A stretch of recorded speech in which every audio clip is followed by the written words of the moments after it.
हाँ, सोनू। जी पापा। चलो भाई, बहुत तेज धूप हो रही है, अब घर चलते हैं। अब नहीं हो रहा। मैंने आपसे कहा था कि आप रहने दो पापा, मैं कर लूंगा अकेले। हाँ हाँ, कहा तो था, पर तुझे अकेला कैसे करने दूँ? इतना बड़ा खेत है, तैयार करने में समय तो लगेगा ना। हाँ वही तो मैं भी कह रहा हूँ पापा, आप घर जाओ, मैं करता हूँ। नहीं तू भी साथ चल, रोटी वोटी खा लेते हैं, फिर शाम को आएंगे। पर पापा तब तक तो अंधेरा हो जाएगा। आप चलो ना, मैं आता हूँ। अरे जिद मत कर, चल मेरे साथ। आज की छुट्टी मान ले। अरे पापा, किसान की छुट्टी कभी नहीं होती। अरे मैंने कह दिया ना, अब तो हो गई आज छुट्टी। अब चल मेरे साथ। ये कहानी इन्हीं के छोटे से परिवार की है। किशन अपनी पत्नी गंगा, बेटे सोनू और बेटी मोना के साथ एक गांव में रहता था। गांव की आबादी ज्यादा नहीं थी, तो सभी के घर काफी दूर दूर बने हुए थे। खुद किशन का छोटा सा घर भी उसके बड़े से खेत के बीचों बीच बना हुआ था। फिर घर पहुंचकर आ गए दोनों। चलो आ जाओ, मैं खाना लगाती हूँ। वैसे खेत का काम पूरा हो गया। कहाँ माँ? पापा कहने लगे कि आज छुट्टी है, तो मुझे भी अपने साथ छुट्टी मनाने ले आए। छुट्टी? मतलब? अरे गंगा, बाहर निकल कर देखो, कितनी तेज धूप है। मैं से कोई बीमार पड़ गया तो और मुसीबत। अच्छा मोना कहाँ गई? वो कुएं से पानी लेने गई है। पिताजी कितनी बार कहा है आपसे, एक नल लगवा लो ना। पहले माँ और अब बेचारी मोना कितनी दूर से पानी भर कर लाती है हमारे लिए। तो क्या हो गया बेटा, तुम दोनों भी तो कितनी मेहनत करते हो हमारे लिए। हाँ माँ, पर नल तो होना ही चाहिए ना। ठीक कह रहा है तो। अच्छा चल, इस बार की फसल पक जाने दे, अब की बार सबसे पहले नल खुदवाऊंगा। किशन से वादा लेकर सोनू के चेहरे पर संतोष था और वो खाना खाने लगा।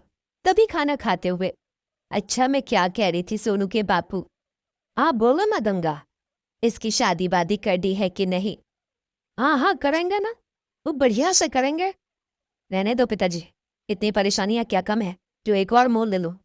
पत्नी परेशानी नहीं होती पगले, वो तो परेशानी से बाहर निकलने का जरिया होती है। देखना बहू आ जाएगी तो किस्मत खुल जाएगी हमारी। हाँ भैया, माँ सही कह रही है। कह तो ऐसे रही हो माँ, जैसे वो आएगी तो आसमान से पैसा बरसने लगेगा। पहले कुछ पैसे वैसे इकट्ठा कर ले, फिर सोचेंगे इसके बारे में। ऐसे ही कई महीने बीत गए। किशन की फसल पककर तैयार थी। इस बार किशन की अच्छी फसल हुई थी। फसल से किशन को अच्छे पैसे भी मिले थे। तो वादे के मुताबिक किशन ने सबसे पहले घर में एक हैंडपंप खुदवाया और फिर उसी शाम। हाय कितना मीठा पानी आ रहा है। सोनू के बापू, ये काम आपने अच्छा कर दिया। अब सुनो, इससे पहले कि कोई और बड़ा खर्चा आए, सोनू का ब्याह भी कर दो और उसके लिए कमरा भी बनवा दो। ना माँ, अभी तो। चुप कर, तूने कहा था ना कि पहले नल फिर बहू। ले अब लग गया नल, अब तो कुछ नहीं बोलेगा। माँ की बात सुनकर सोनू चुप हो गया।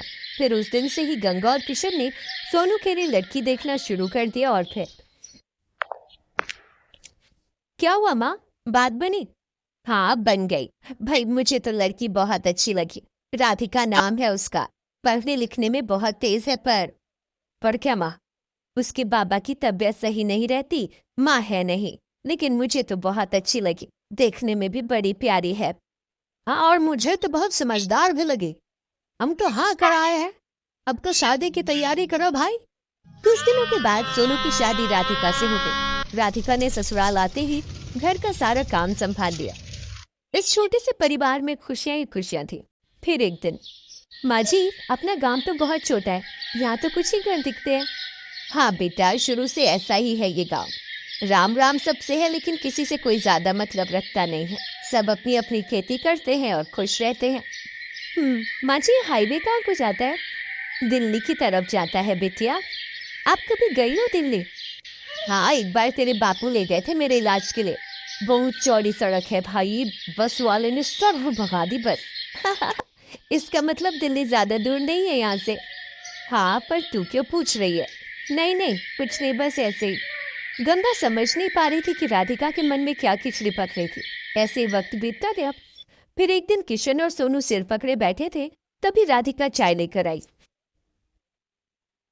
क्या हुआ पापा, कोई परेशानी है क्या? हाँ बेटी, इस बार बड़ी विपत्ति आन पड़ी है। अब की बार बारिश बहुत कम हुई है, सारी फसल सूखने लगी है। बेचारा सोनू नल से बाल्टी भर भर कर फसल सींच रहा है।